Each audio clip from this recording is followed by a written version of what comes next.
Hey, what's up people? Tony here and welcome back to another episode of TTBurger Game Reviews, and this is episode 104. And those of you who have been following my last few videos lately know that I've been taking a look at FMV games, aka full motion video games, which are games that are like movies and stuff like that, like interactive movies and stuff like that and such. And I mentioned before like how I am a fan of them and stuff like that because they hold a place in my heart, and I just like them a lot. Now I know a lot of people don't like these type of games because there isn't much gameplay in them and stuff like that, but for me they'll always hold a place in my heart, no matter how old or how outdated or whatever they are, you call them and stuff. They'll always hold a place in my heart. Now aside from the PC and stuff like that, there were a lot of home video game consoles that had FMV games, like of course the PlayStation, and we had the Sega CD and the Sega Saturn, the CD32X, and the Panasonic 3DO, and the Philips CDI and stuff, and more. Now the Sega CD, I'm going to talk about the Sega CD here. I never owned a Sega CD because like I was limited to how many game consoles I could own as a kid. Like I pretty much owned Nintendo consoles and like the PlayStation consoles and stuff like that at first, so I never owned a Sega console and stuff. I'm just going to let that out there. But I did hear about these FMV games on the system, and I was a little disappointed that they were only exclusive to the Sega CD and stuff like that, or Sega CD 32X stuff like instead of had own a 32X as well. And I was a little disappointed because for me they looked great and stuff. But in 2017, these FMV games, 3 of them to be exact, were ported and remastered and remade for the PlayStation 4 and the Nintendo Switch and more. And that's what we're going to be doing here. We're going to be looking at these 3 games that were on the Sega CD, but were then reported to the PlayStation 4 and stuff in 2017. And this will be in 3 parts, like I said. And part 1, we're going to look at Night Trap. Part 2, we're going to look at Double Switch. And part 3, we're going to look at Corpse Killer. Now, we have a lot to talk about here. Let's get started with Night Trap. As it was the first FMV Sega CD game released in the chronological order and stuff, and then came Double Switch and Corpse Killer. So we're going to look at Night Trap first, and we've got a lot to talk about here, so let's get started. Now, Night Trap was definitely is what angry video game nerd James Rolfe calls it, the cult classic for the Sega CD, because like it's just if you didn't own a Sega CD and stuff like that, like, or if you owned a Sega CD, you knew people who talked about Night Trap and loved Night Trap and stuff, and just that.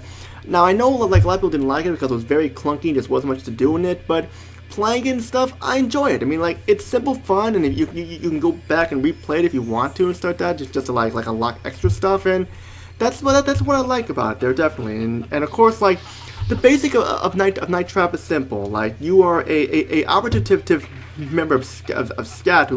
who's keeping an eye on the cameras and setting the traps and stuff like that and such, and which I'll talk a little more about the gameplay and stuff, which it's basically simple and it gets the job done.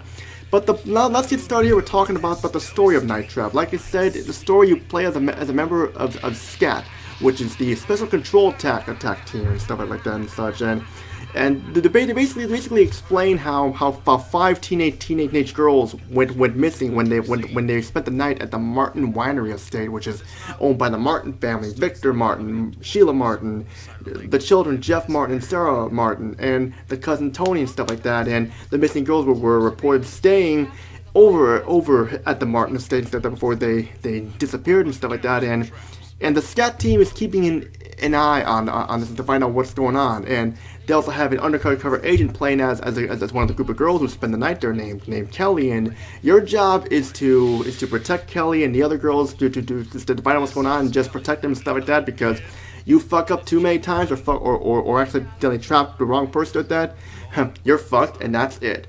And it's basically a simple story, and it gets the job done there definitely and stuff, and it works really well and stuff. And I also mentioned that the undercover agent Kelly was a Kelly Med, like that. It's played by the late Dana Plato and stuff, and she's the undercover agent and stuff like that and stuff. And I'm just gonna get that out of the way there.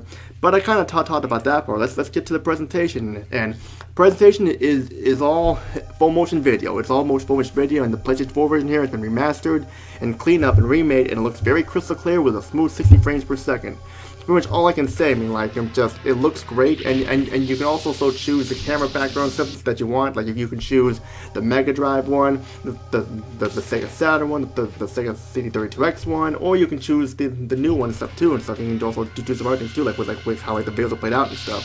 I just chose the original Sega CD one stuff like that, and the original video thing like stuff like the Sega CD1 because that's when it was first on, so that's the best way to experience the classic way and stuff like how it was back in 1992. But now let's get into the sound. The sound is great. I love the acting, and the acting may be a little bit hokey, but it's still good. Music is good, nothing special, but still good for the most part. But the best music track out of the whole game is the main theme that you hear in the famous scene where the girls played air guitar with the tennis racket and stuff like that.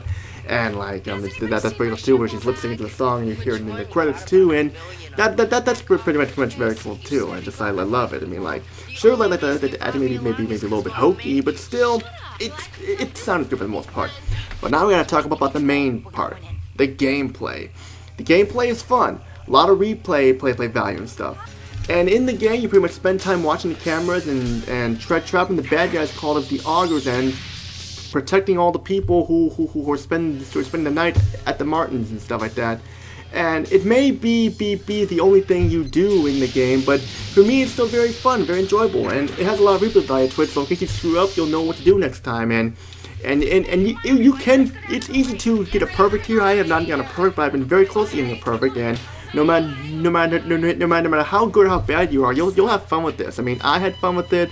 I know there are people who did not have fun with it, but me, I did. I mean, back in the day, this was considered awesome. I mean, like, it's like your very own interactive movie, and just like show people like, hey, check out what I can do here and stuff. Because with games like Dragon's Lair and stuff like that, those things too, we press the buttons at the right time, and here you gotta trap the arms at the right time, rescue the people at the right time and stuff, and just it's very good too. And like but there is a couple downsides here that I have. I'm gonna talk about it. It's very hard to experience the whole story without unlocking the cutscenes in the theater mode. Sometimes if you're too late, you'll forget what color code you have to change like that to set the traps, because during certain parts of the game, you'll see your controller light up to like green or blue or red or orange like that, and if you miss the code and the traps don't work, you're gonna have to try and figure out for yourself on what it is and stuff. And like the game is also very short, like about a half hour long, so that, or a little bit longer if you want to stop at smaller roads to check everything out and stuff. And like that's pretty much what I can say there. I mean, although there isn't much to do in Night Trap and stuff, it's still something to check out if you've never played this game. If you want to experience one of the first console full motion video games, if you want to trip down memory lane to see the game better than ever, definitely check this out. You'll not know what you're missing and stuff. And I apologize that this review was pretty short here, but like, it's just, there really is all I can say, because I don't want to ramble on and on here and stuff. So if I kept going, we'd be here all day for that, and just, I just wanted to get to the important parts and stuff. So what's my final rating here? Well, pick up Night Trap. It's definitely worth it. I definitely recommend you all to pick up Night Trap. Night Trap is definitely, is what James Rolfe says, the cult classic of the Sega CD, and it's definitely still a cult classic to this day and stuff. Now, I'm going to be taking some points off here because of the problems I had with it, like just a hard experience the story, and the game is short and stuff like that, but still, it's definitely worth it. The rating will be given it a 9 out of 10. Definitely the way to go and stuff, if you don't cut those problems and stuff, yeah. But that's it for part 1 of episode 104. Part 2, we're going to look at Double Switch, and we got a lot to say about there, but you'll have to find out in part 2 to see how that game fares out. That's all I got to say. This is Tony. Peace out, have a great day, and see you all in episode 104, part 2.